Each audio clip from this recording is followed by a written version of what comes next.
Welcome to the Long Shot Podcast. I am one of your hosts, Amber Kenny, alongside one of our other hosts, Sean Conroy. Hello. Quick and to the point. How are you doing today, Sean? Not well. Not well. Not so good. Not so good. Do you want to get into it or? Yeah. And it's not even for anything you might be thinking. Email passwords? No email passwords. Look, we still have to live our own lives despite the world burning around us. 1,000%. Right before this, I saw a thing on Twitter that was about a brawl that broke out on board a Carnival cruise among 60 people because somebody found out somebody else was involved in a threesome on board the boat, and it was this brawl that lasted for like an hour. And I was like, yeah, those people don't give a fuck about the EPA. They're just like, why did you said 60 people? Yeah. Like, how who knows? Like, it was just like, that's my brother, that's my cousin. Like, how? Yeah, it sounded like a goddamn pirate ship, like, and they were just out there. How many hours? An hour. Oh my God. From like the Lido deck all the way down to the. And so was ever just like a bloody mess? Leo DiCaprio deck. I don't. Sorry for stepping on that. It's a good joke. I don't know, but it just made me laugh because I was like, first of all, I don't know if you've ever been in a real fight. Like, they're fast because you just don't have the energy. Feels like a long time. Yeah, like that's insane. It's like tagging people in and out or something. I'm sure that's what happened, is that it just kept on restarting and restarting and restarting. Like he was getting revenge, or like or like, wait, that motherfucker. But anyway, no. So here is my thing. So I got an email from somebody the other day who was like, well, I don't feel good because during the pandemic, I put on we were just trading like fitness stories, lack of fitness stories. Like, I put on some weight and I need to lose like 40 pounds. I was like, try feeling like you need to lose like 100 pounds, all this stuff. But I said, I have been physically active. I have not lost a ton of weight, but I feel much stronger because I've been doing all this stuff during this time. Anyway, the upshot of the whole thing is last night I go to the gym to work out right over there and lifted up one of my little kettlebells there. No, oh no. And it was like I got struck by lightning. Like I just felt something. Like those kettlebells always take you down. Well, it's got to be something, right? But I had not had a problem in a while, and anyway, I immediately was like, oh my God, like my back was fucked. And it seems like the back, your back should not be. It shouldn't be that big of a deal, right? Like your back, like what? No, you never behind use it. It's not involved in everything. Not connected to any other part of your body. So my initial thought was, this is pretty funny. My initial thought was like, oh, I should just work through it, which I immediately was like, no, that seems like a bad idea. Yeah. So anyway, I woke up this morning and I could barely walk. And just by pure coincidence, I had a doctor's appointment today. Like just a follow-up appointment, not for anything specific, just because I had a new well, who cares? But anyway, I went to the doctor and it was this whole weird thing where I felt like I don't know what was going on. She wanted me to get an X-ray to make sure everything was okay. But also like it was like I got into this weird argument about you got to stop exercising and not doing things because it's going to fuck you up like that. And I was like, but I want to be able to do things and feel better. And I'm getting older now, and I want to be. Anyway, it just felt like I was like, why are we arguing about this? Like, I feel like you should be on my side here. That yes, Right. exercise is ultimately good. Right. But then I went to the the X-ray office. I don't know. Pavilion. Yeah. Biergarten. I guess it's the lab, the X-ray lab, the Biergarten, and so you have to like. It wasn't even an X-ray. It was a sonar. It was a periscope. No, it was a sonogram. Sonogram. Okay. Yeah. Also, they wanted to check and see if I was pregnant or not. But well, watch out these days. I know. But so you have to lie down while they do this shit, right?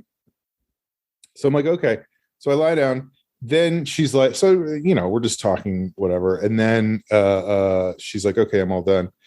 And I start to get up, like I'm lying on this thing, and I start to get up, and I'm like, and she's like, do you need help? To like, she's like trying to like pull, and I was like, no, I'm fine, please. I'm very strong. I ruined my back last night, and I like, it just was, it was hilariously crazy to me. Well, and weren't you getting the sonogram for that, or was that also coincidental? Yeah, so she should know what she's sonogramming. But there was nothing to see. Like, there's not really like I don't have like a broken spine or anything. Ouchie. Yeah, it's like a pulled muscle or something. So that's been my just it definitely feels better already. But that's good, because what was that, 2 days ago? Yesterday. So it was like bad last night, and I knew it would be really bad this morning, which it was. But then I was like icing it for a while, and then icing it more, and icing. And when I say icing, I was putting icing on it, like with little like flowers. Yeah. The best part. Congrats, Dad's just pure sugar. Yeah.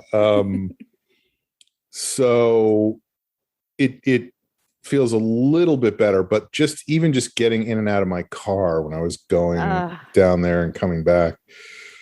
Then I stopped at the grocery store. Like, just every little tiny thing becomes a huge ordeal project. Yeah. So that was my enjoyment for today. It was fun. I'm glad that it's already feeling better, but yeah, not to sound like your doctor that you fought with, but like, rest. I want you to exercise eventually. No. It would be like this. You need to rest.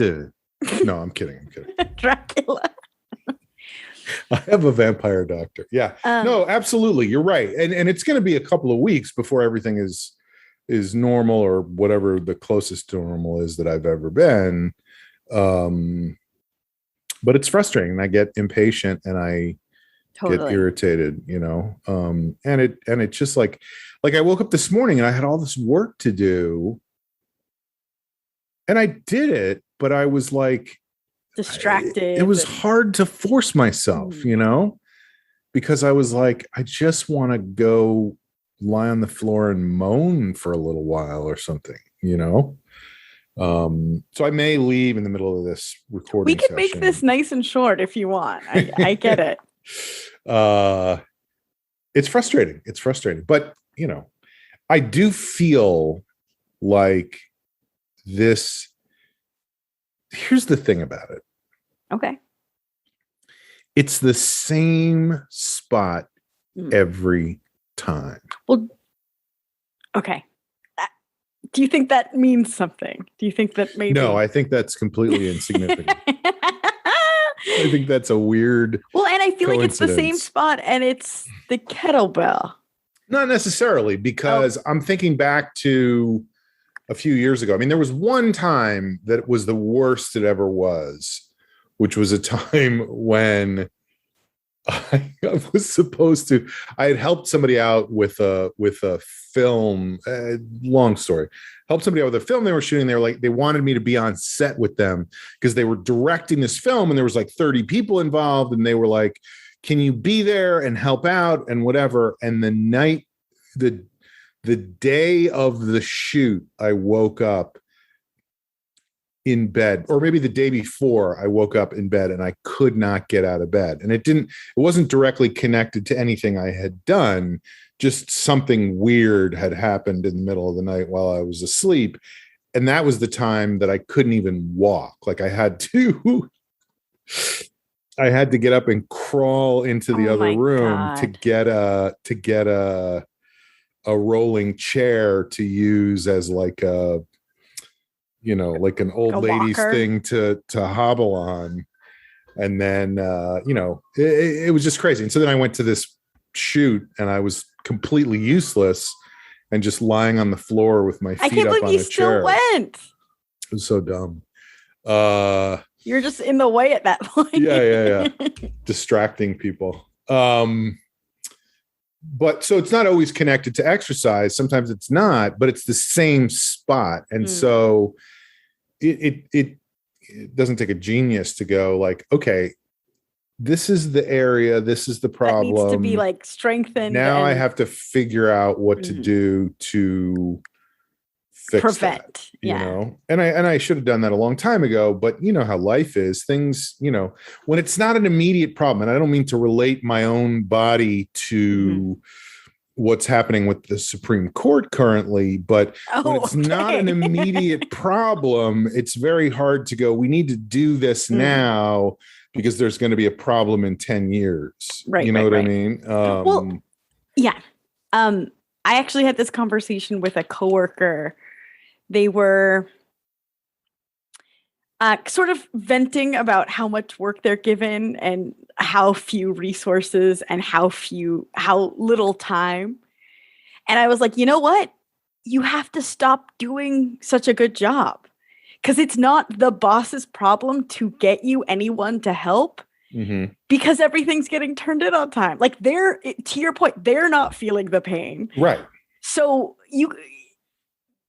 they'll just let it go. You have to just like not turn in one of them. Like it's not a problem for them and be like, sorry, I need help. Yeah. Right. So that's the point of the whole thing is that I need help. I need help. We all need help. Yeah. But no. So I feel like I'm going to take a step back and go, okay, what specifically needs to be done to fix this one thing? And see what happens with that, Yeah. Keep me in the loop. Learn to, I don't know, stand on my head, some it feels like a Pilates or like a right. Like a very micro strengthening. Some kind of mobility thing. Yeah. Mm-hmm. Yoga, Pilates, trapeze, maybe. Like a physical therapy. Yeah. Gymnastics, like, tumbling. Gyro, eating fire, that kind of stuff. So that's my plan. That's my new plan. So that's one thing. And then here's one other thing is, so I got an email today. They just won't stop. These emails. Well, this is actually relevant to this program because I got an email today from Jamie Flam. Oh, I thought you were going to say Joe, but no, that'll never happen. No, unfortunately not. No, I got an email from Jamie, and here's the thing. I emailed Jamie and I said, The Swarm, which is the improv group that I am of which a part of I said, there's a bunch of us in town. We're looking to do shows. Would it be possible for you to squeeze us in somewhere? Well, no, I said come and see us somewhere. You're right. I did. I asked him. I was like, interesting. I asked him if we could, So today he emailed me, and so we'll see what happens. But here is the interesting part to me. What's today? June 30th. Mm-hmm. This was a response to an email I sent on April 12th. Wow. Whirlwind over there. So are they still all in town? Well, that's immediately what I did was emailed a couple of people and said, how long are you here for? But I just thought that made me laugh so hard. I was like, it's been 2.5 months. 2.5 months. And he was like, no, oh yeah, I'm just getting back. Like, I just saw this and and like, I know that he is like, this is his MO, this is, I don't know. It seems difficult. Yeah. I feel like I haven't met a lot of, like, as someone who was an assistant for a very long time, it's like it's not something that I'm like, oh, people need this. Like, it feels very, Jamie needs an assistant. Jamie needs like someone to just like ride herd, to like write down ideas and make that tracker and answer these quick emails, whether it's a yes or no, so that he doesn't, like, he gets lost in the like possibilities of it all or something. I don't know. Or he's just journaling or something, He's like, hi, Beat, don't know what to do today, so thought I'd get a new lamp. And meanwhile, people are like, you owe us $5,000 for 6 months. I know. I know. I hope he doesn't go to jail for like evading taxes or something. Mm-hmm. So we'll see. So, and the other part of that is I'm like, great. He emailed me. I'm going to follow up with him directly. But if it's another 2.5 months that go by, then absolutely it will not happen because I know these people are not going to be in town for this long, Right. Which and you have a relationship with Jamie. That's what I mean. Yeah. Like, I'm not just some random dude off the street, and I know that Jamie, I know that Jamie is not like, let me pull a power move and not get back. No. 2.5 months. He's doing it as best he can, and that's just the best he can do. So yeah, imagine if I was just some rando who was like, hey, watch my reel real quick. Yeah, I want to do a show at your Dynasty Typewriter. So we'll see. Maybe we'll get a couple of shows. Maybe we won't. Maybe I'll get a show. Maybe I won't. Who knows? I can't wait to hear. It'd be fun. Maybe. It's a nice venue. I haven't been there in a long time. I haven't been anywhere in a long time. Yeah. Well, I have. My checking in. I came out of retirement. I performed last night in a theater. Holy shit. Yeah, it was crazy. My friend that I knew from improv classes at IO, like, for a second we were like, he like drove me in my car. I parked far away after a rehearsal. And wait. This rehearsal happened last night? No. The show happened last night. Oh. It was a very condensed, we rehearsed like maybe 4 times, all outside in a recently. Yeah. Okay. In the past week. Oh, okay.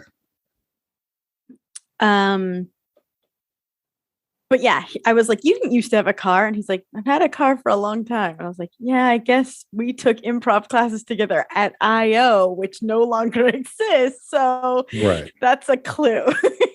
That has disappeared into the mists of time. Yeah. Right.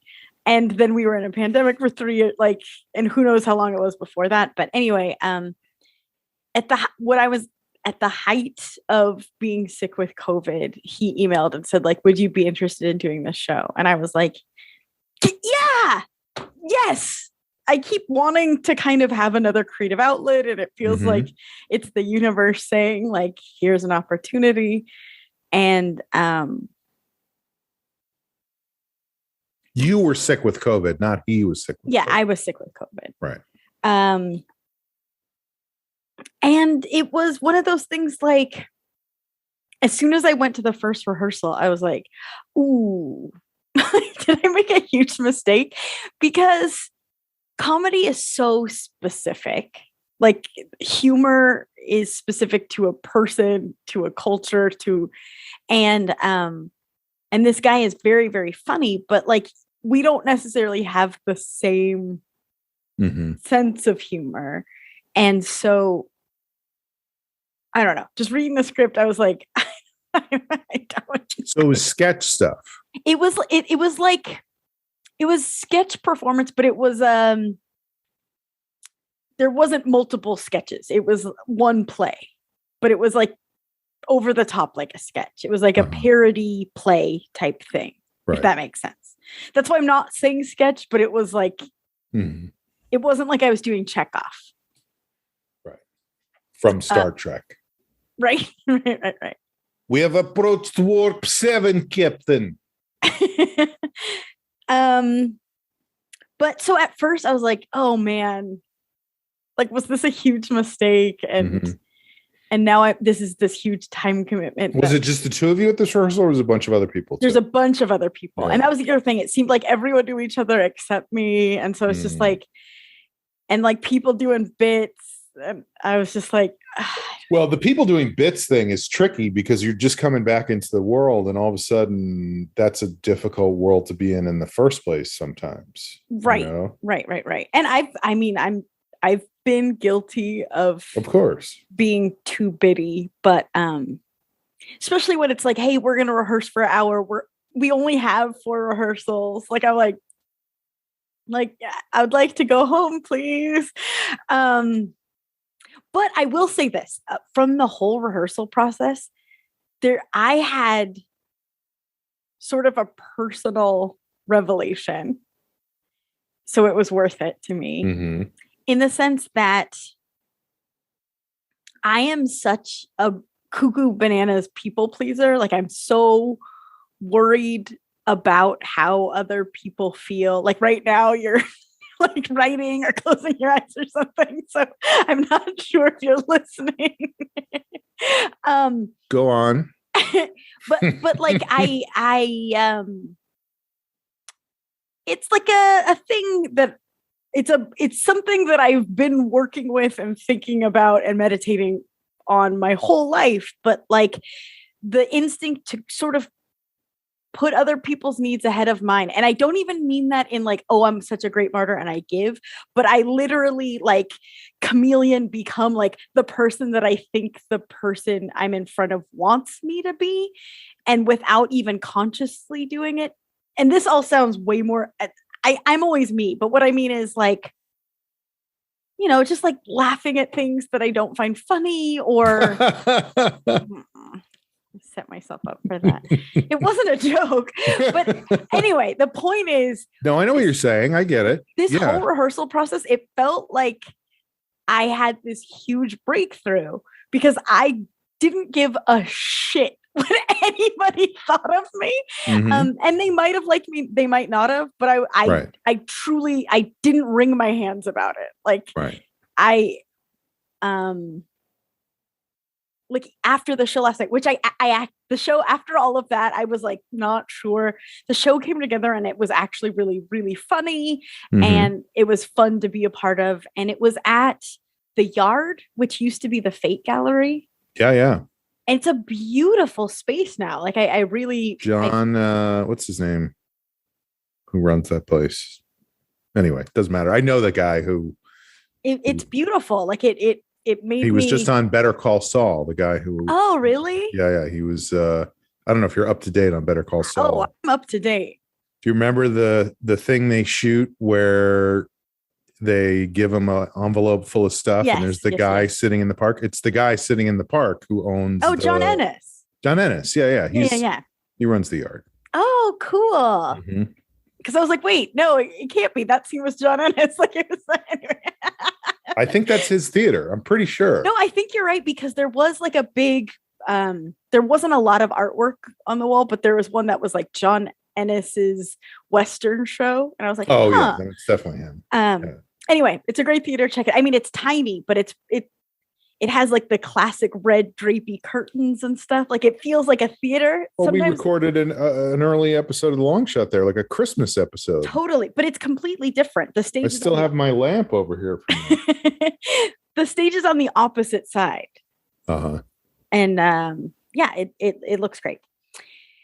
And I had a great time at the show, but afterwards I had some costume changes and props, but I had kind of kept them pretty organized as the show went on. And so I had them all together and everyone else was like crazed and totally discombobulated. Yeah. And I was like, I kind of just want to go. And so I'm going to. And I did. Did you tell anybody or you just Irish goodbye? I big time Irish goodbye. Because I also love it. I love that you're supporting me being an asshole. That's not being an asshole, though. You were done. You did your thing, and you were. And I knew as soon as I was like, "Hey, does anyone need?" It would be like, "Yeah, could you carry these things? And could you organize this dumb thing?" And I was like, I feel like I kind of did a lot already, and I was doing this guy a favor to begin with. And it's late for me. I'm used to going to bed pretty early, and so I just boned out and I was very happy to do that. That's what I mean. Like, I'm just proud of like, I don't know if everyone felt great about that or maybe they did. And I'm not losing sleep over it. Right. That's a big deal for me. You did what you set out to do. And that was it. You fulfilled your purpose in that moment. And it was not more than that. Right. Right. I think that's good. Yeah. And it was wild to be performing again. Like it's because I've done it my entire life. And, but I haven't for quite some time. And it's so funny, just like saying a simple line. And as soon as you're standing on a stage and there's an audience there, it's like, oh, it's harder to find that line that I know really well. It's just it's so interesting. But it went well. I was happy with it. I hope the guy who asked me to be in it was happy with it. But you have no idea because you pieced out before you even said anything. He probably thinks that I hated it, but I don't. Or he didn't even notice. He's like, I don't know. She might still be there. I don't know. Right. But like, this is also, I was proud of myself. So at the beginning, when we first started rehearsing, I would find myself getting frustrated in a type A way, in ways that we've talked about before, like when you're standing in line and you see somebody going to the wrong line, like that's not the right way. And like, you're talking about the basic mental state I exist in all the time. Yes.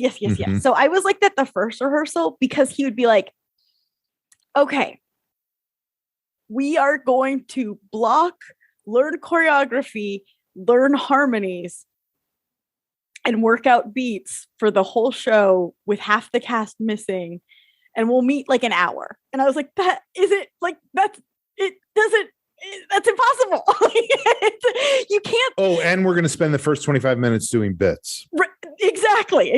And so but then by the like third or fourth, I was like, not my problem. Like, because he was like, he was shocked that like, he was like, I can't believe blocking is taking so long. Like, it's like, yeah, you can't block in real time. Like, and that's my problem.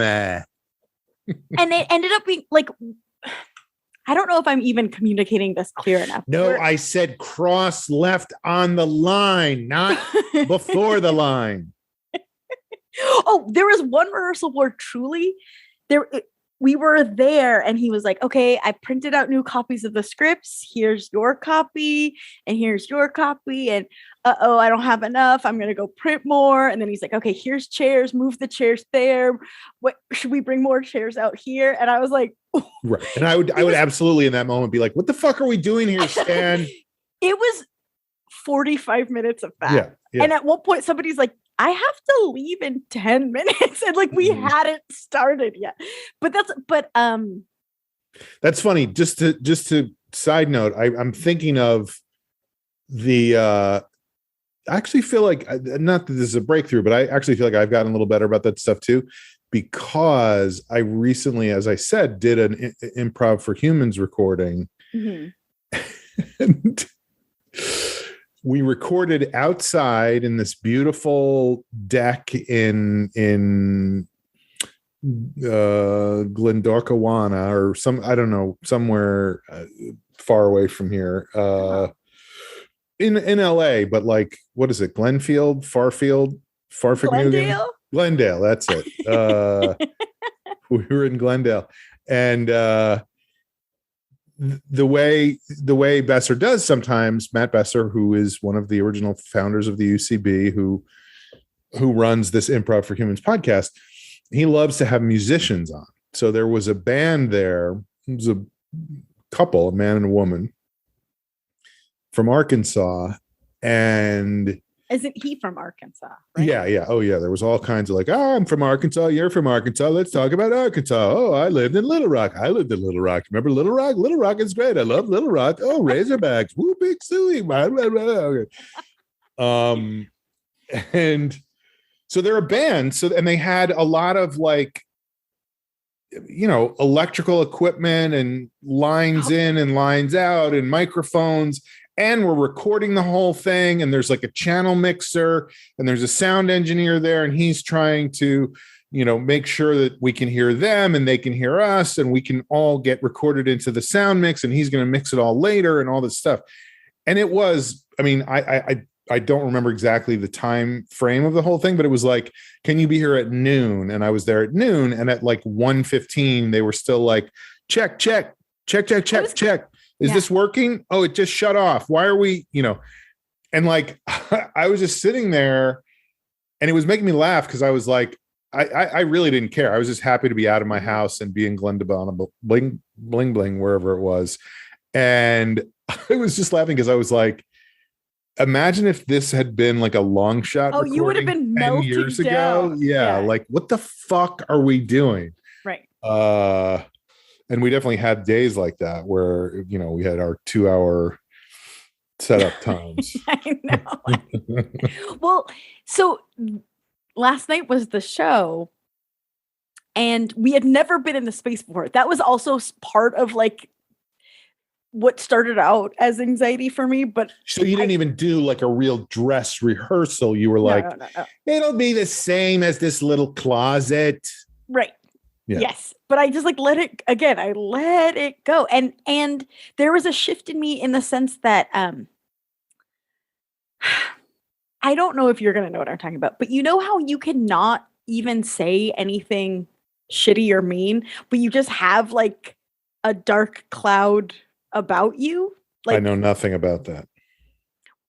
I'm saying I released that. So like I felt like I was being nice and kinder and more generous, but like my behavior was exactly the same in both rehearsals. But like this when I had the breakthrough, like I felt like exercised, clear, positive, and I was just like and present. I don't know.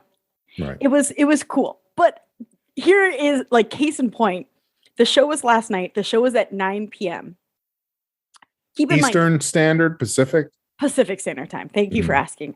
Not a soul in the cast have seen this stage.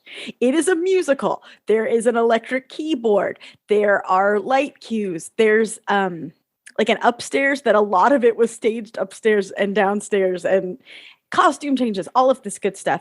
So he was like, okay, everyone try to get there by 8:30. The show's at 9, just for a reminder. Try to get there by 8:30. We'll do a quick tech rehearsal and then, set stuff and do the show. And I was like, that is absolutely not going to happen. Because if you get there at 8:30, you're just, at first, you're like, okay, so where's backstage? Where's this? And you got to do 45 minutes of bits. Well, and then should we put the keyboard here? Should we put the keyboard here? Plugging it in? Where's the outlet? Like, yeah, it was so funny that he was like, oh, it turns out we're not going to do tech. And I was like, yeah, of course we're not going to do tech. Like, when would we do tech? That's good, though, because I feel like, that was a problem I had for years at the UCB Theater in New York when they first opened, was like, I would have a show, because Eddie and I did a show called Hump Night, legendary stand-up show. Every Wednesday night was Hump Night, no drink minimum, no drink maximum. No drinks. We and the show was at 11, and so that meant that there was an 8 o'clock slot and a 9:30 slot before the 11 o'clock slot, and there would be all kinds of shows like what you're talking about, where people would go, "Yeah, we're just going to show," because the way the UCB theater worked, to its credit, was lots and lots of shows going up and experimental, yeah. But they'd be like, "Oh, we just got to do tech." So the 8 o'clock show wouldn't start until 8:30, and there were two shows back to back. They wouldn't finish until 9:45, and then that show would start at 10:15. And so by the time we would get on for our 11 p.m. show on a weeknight, it would be almost midnight, and I would be like, "What the fuck? How are we supposed to deal with this?" Right. And it worked out. I mean, we both have gone on to have great careers, but it is, when you're type A personality, it's hard to let that shit fly. Totally. And one thing that was funny is we were practicing, like, okay, there's like a little upstairs area, and we were sort of miming it as though it was, like half a flight of stairs. Mm-hmm. It was like a very steep, like, going up. The ceiling is really high in that place. It's going all the way up to the ceiling, and then you have to turn and then kind of go back downstairs to go to the upstairs stage area. Mm-hmm. And I had to run up it and down it twice in the show. And one of the times I run down and dance, run up, and then quickly do a costume change and do a monologue up at the top. And it was so hot in this thing. I was just like pouring sweat, but I was like, it felt fun. It felt like I was doing something. And the audience members were all wearing masks, and all of the cast members tested before, but like, it still was like, I don't know, we're doing this. Yeah. Scary. Who knows what's going on? But yeah, so I did something. I was excited to have an actual check-in. Not just then my dog did something weird, and then the Supreme Court did something bad. My dog is now on the Supreme Court. No. I mean, I know what you mean, because I had another email from somebody specifically related to this show, where they were like, "Why are you watching Tucker Carlson and Jesse Waters? Don't do that to yourself. Why do you blah blah blah?" And it's like, I get that, but I also was from me. I know.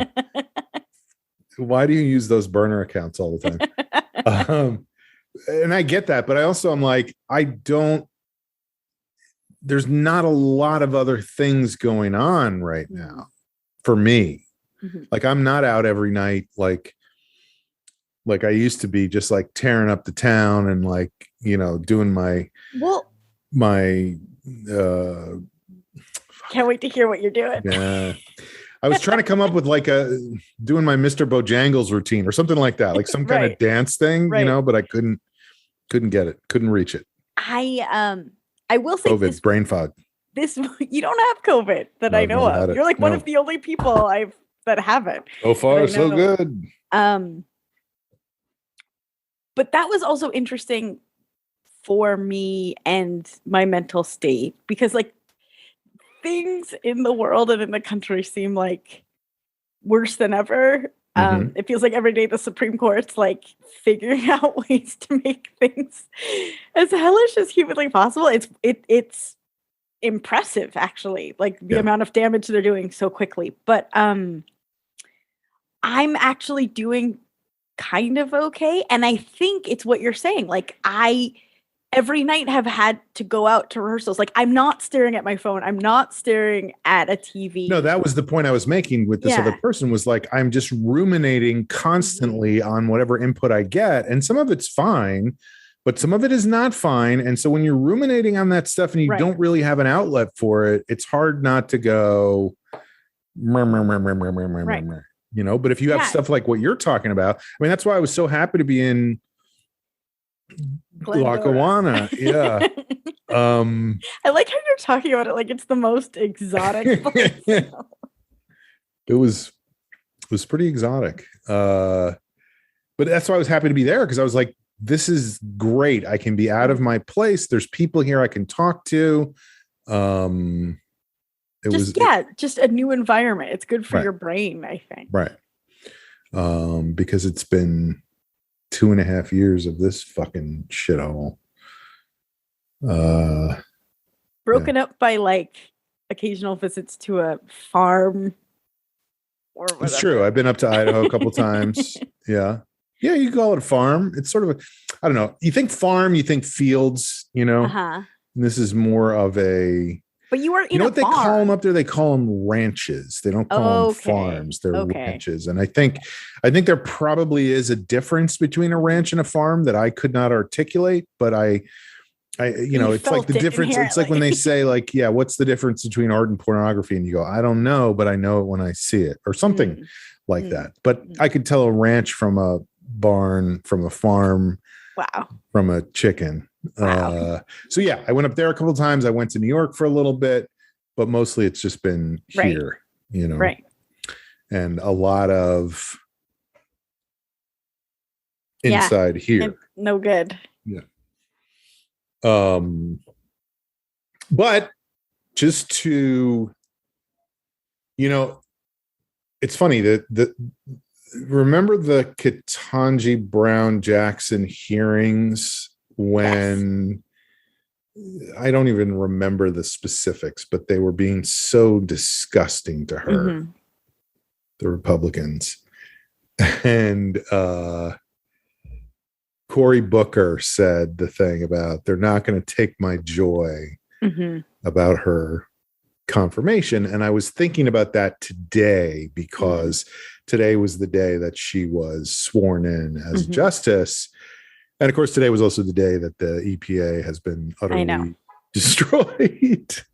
I'm like, but it's a big deal that she's on the court, you know? I'm sure she's like, I don't know if I want this job anymore. Yeah. No, it's like a shitty football team that traded away the three best players they had and got you. And they didn't win a game last year, and maybe they won't win a game this year. Everybody's mad. but everybody's like, at least we got you on the team, you know. And you're like, oh boy, yeah. Because the thing about that is, yeah, it's been devastating all through all these decisions that have come out. But I was watching somebody today who was saying this is just how it's going to be from now on. Like this is what June is going to be like henceforth. Is decision after decision after decision that you will not agree with. And today they decided that one of the cases they will look at next term is, I mean, it's not really funny, but it is kind of hilarious, is basically, can they legalize the theory that John Eastman had about how Trump could steal the election? In other words, this whole time that Trump has been trying to steal the election, we've been like, that's ridiculous. That's not how the democracy works. That's absurd. You can't just throw it back to the state, and the state can't just say, we're the state legislature and we decide who wins this election, not the voters. And the case that the Supreme Court is going to look at next is to say, yeah, it's the state legislature that gets to decide, not the voters. My God. And like, which way are they going to go? I think we know, you know. And this isn't a current events podcast, and this comes out a week later, but we didn't even talk about the craziness that was the hearings this week. Yeah. Oh, God. Wow. Unreal. Unbelievable. Yeah, I mean, here's the thing. Was any of that stuff surprising to you? I think. And just so everybody knows, we're talking about the Cassidy Hutchinson here. Right. I think him choking his own Secret Service agent, I was surprised. That one got me. But yeah. I guess I wasn't surprised by that. Now, of course, we know that the sources have said that those that those Secret Service agents have said that is not what they said and that never happened. But they also haven't said that under oath, and they haven't said it publicly. And, you know, it's such a fucking game for those people to just lie and obfuscate about as much as they possibly can. But when I heard that, I was like, yeah, of course he did that. He is a fucking psychopath. Right. a lunatic, like Right. like it when he talked about him throwing his lunch at the wall and she was cleaning ketchup off. I mean, you remember that I was going to say meme, but it's not a meme, but do you remember that whole clip that was going around for a while with new words on it? And it was Hitler in his bunker talking about shit, screaming at everybody. That was him. That was him. He was Hitler in the bunker, crazy during that time. Right. Probably before then as well, but Well, I guess watching it, I just kept being like, and we let him appoint a good percentage of this goddamn Supreme Court. And he's like clearly a lunatic. Like, how did any of this crazy happen? Yeah. Yeah, it's not good. It's not even like, well, whatever. It's not like he was like, these are the people I definitely want. He was like, who do you want me to put in? Who should I? Right. I'll do whatever you want, just as long as you support me. I don't care. So we're living in a Christo-fascist state. Not fun. I mean, the next 15 years of this podcast are going to be if it doesn't get shut down. Right. It's like the Supreme Court rules that podcasts can no longer be or something. Yeah.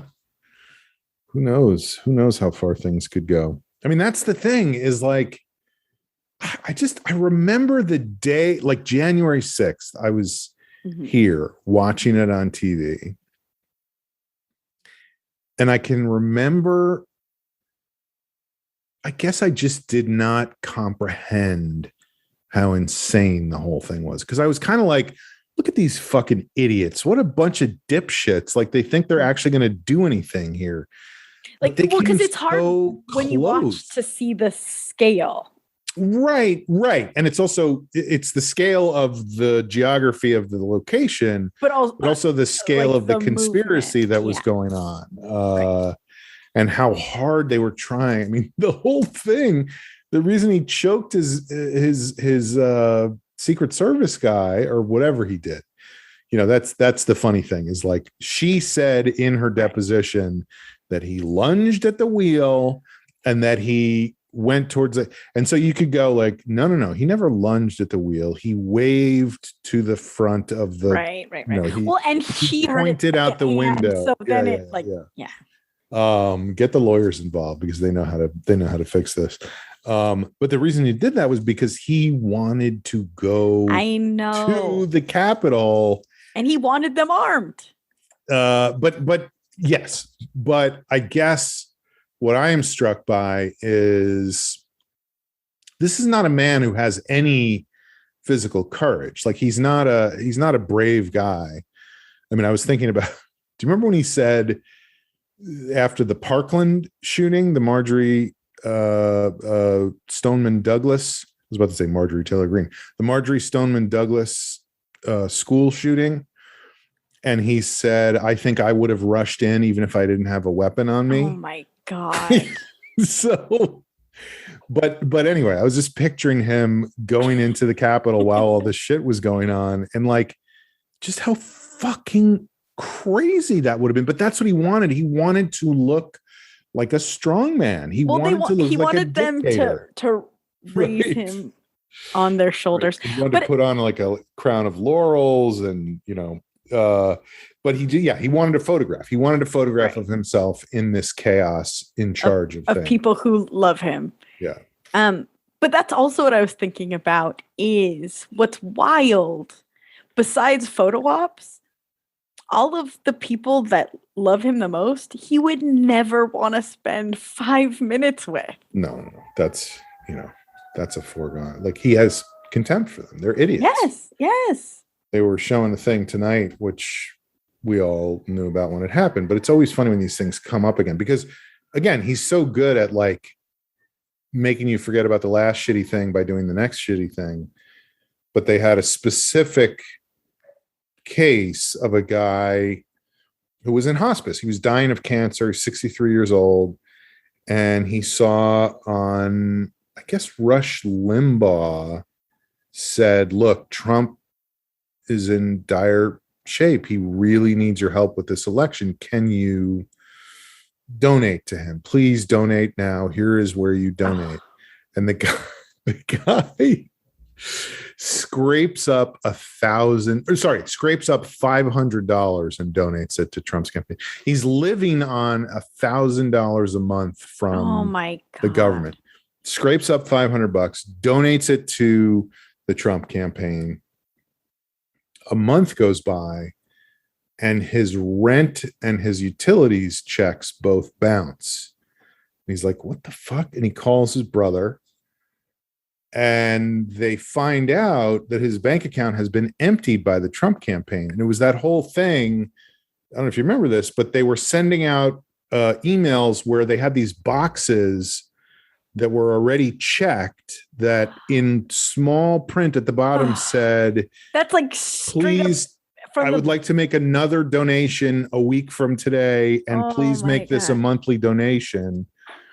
And they were just straight up ripping people off. So this guy is dying. That's like a con man move. Oh, 100%. So this guy was dying, and he was meanwhile going broke because I guess it doesn't matter if you're dying whether you go broke or not, but they were stealing his money. And they ended up, I think, having to pay a lot of people back for that because they did it to tons of people, just knowing. But I guess what I'm saying is they knew that their idiot followers were going to be too dumb to look at the print underneath it and go, wait. No, I just want to make a one-time donation. So they were just going to send it in. $500 is a lot on its own. Right. But soak them for what they're worth. And that's the $250 million he's gotten from, or I'm sure it's like 251 million now since he lost the election and said he won. It's all a fucking dumpster fire, if I can use the common so hot right now term. Yeah. The totally unoriginal term. I think this is a good time to take a break. Great. Let's take a break, and we'll be right back with some parting shots. Great.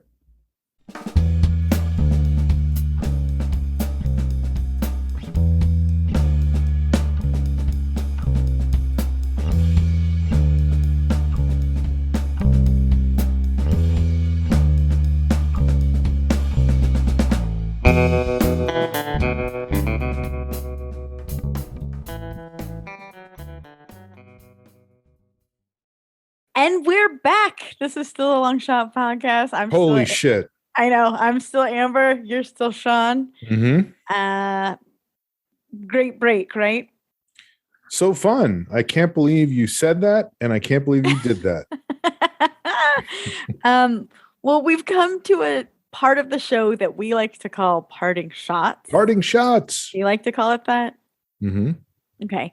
Parting shots. Let's start today with Sean. Sean, what is your parting shot? Okay. This is my parting shot.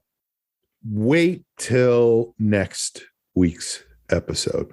Okay. We got a cliffhanger. Big announcement. Big announcement. I'm going to put it in next week's episode. Your hand is so big. I am going to put a big announcement. That is insane looking. Okay, you have a big announcement next week. Yeah, I'm not going to say what it is today because that would spoil the surprise, but there is going to be a big announcement next week. That is your parting shot. That is my parting shot. I can't say anything more than that because I mean, you could have do you want to ask? You could have a different parting shot. Yeah, I don't want to have a different because I want people to be like, wait, what is he talking about?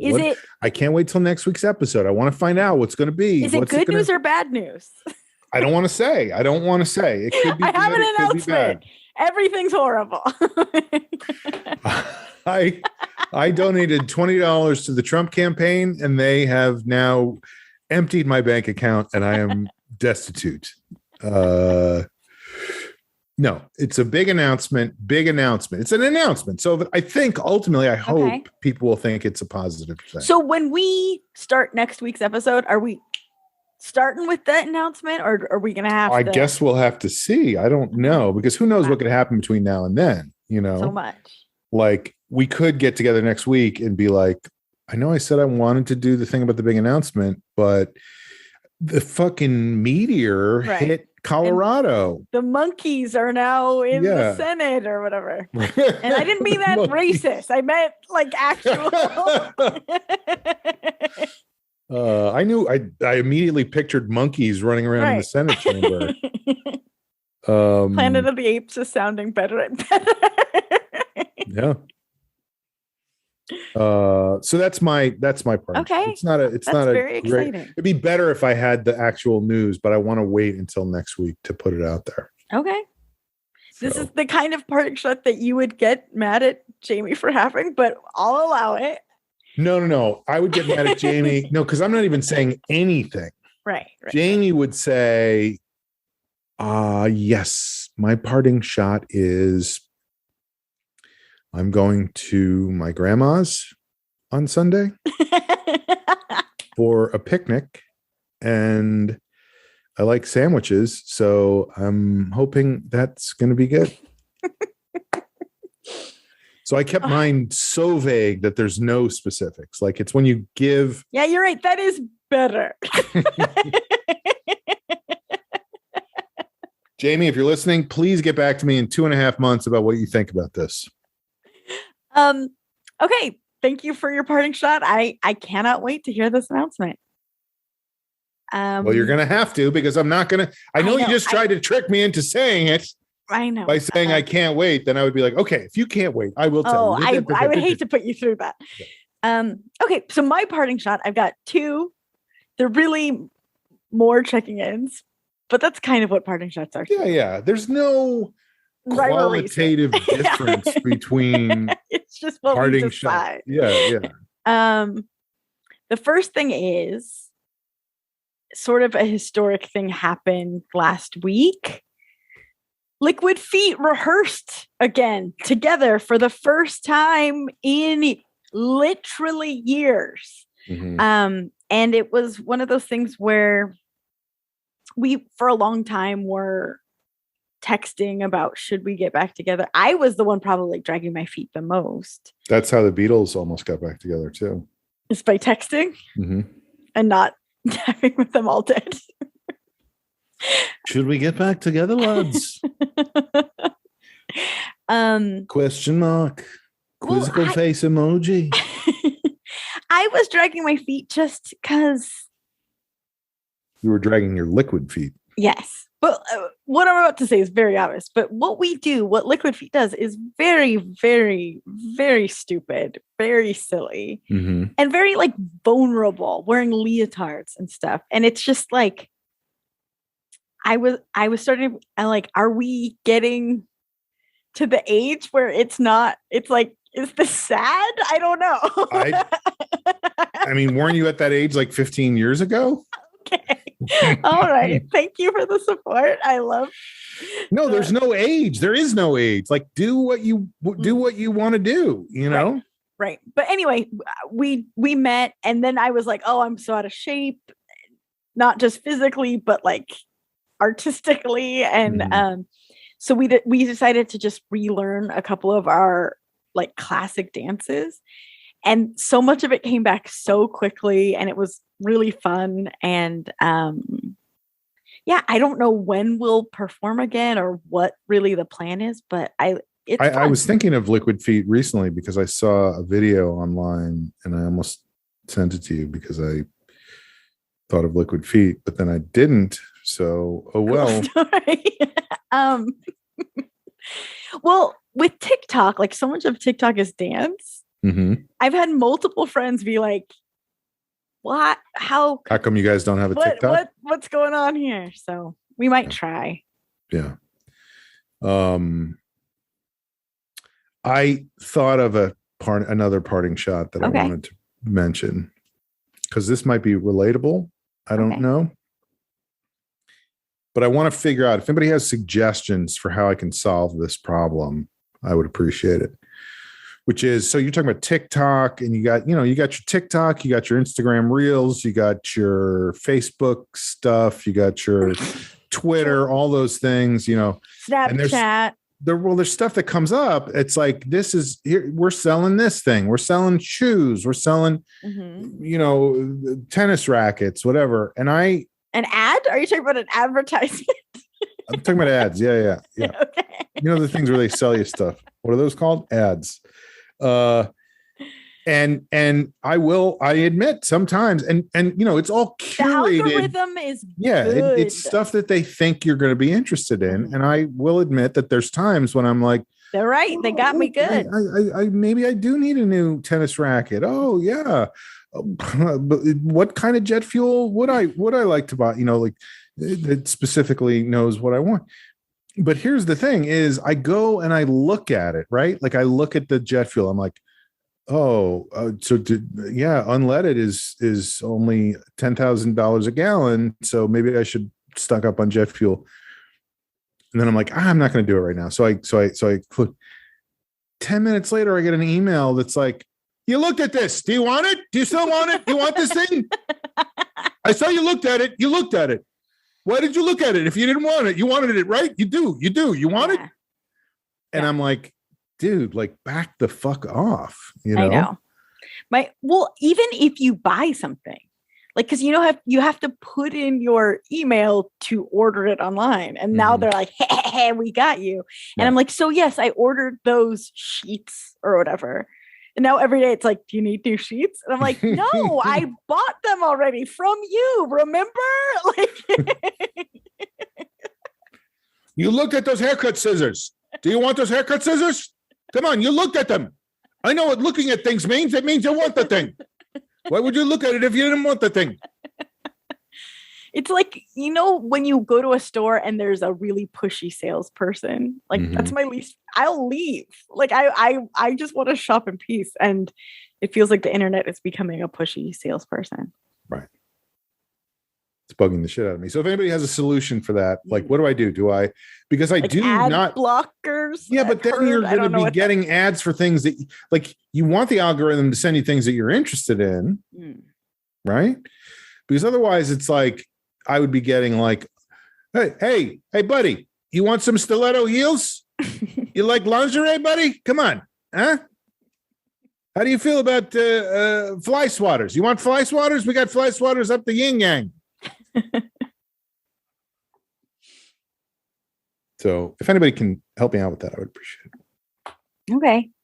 We'll work on it. And I can't wait for your announcement. I feel like that's the show. I feel like we did a good job. Yeah, I agree. Okay, great. Well, thanks so much, Sean. What is wrong? Like and subscribe. What am I supposed to say here? Tune in next time. To be continued. To be continued. Big announcement. You got to tune in. All right. Stay strong, everyone. Be kind to yourself and to everyone else. See you later. Bye.